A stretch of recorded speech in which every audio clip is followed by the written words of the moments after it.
এত রাত্রে শর্টকাট নেওয়াটা কি ঠিক ছিল? রাস্তাটা কত শুনশান বাবারে। আমার তো একদমই ঠিক লাগছে না রে। শুনেছি এখানে নাকি রাত 12টার পরে ফোন আসছে নাকি, ফোন ধরতে নেই। তাই? হ্যাঁ রে।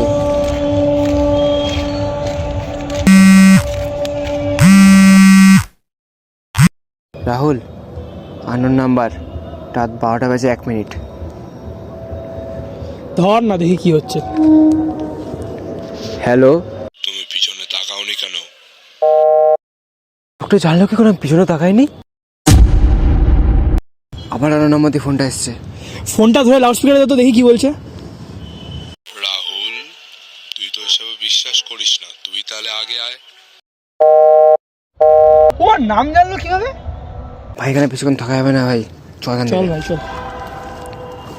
মনে হচ্ছে না পিছন থেকে আসছে, জানিস তো গাটা ভার ভার ভার ভার লাগছে। ভাই যাই হয়ে যাক পেছন দিকে তাকাস না কিন্তু, ঠিক আছে? পেছন দিকে একদম তাকাবি না, সামনে চল।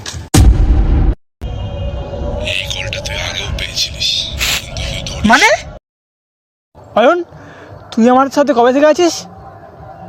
দুর্ঘটনার পর থেকে।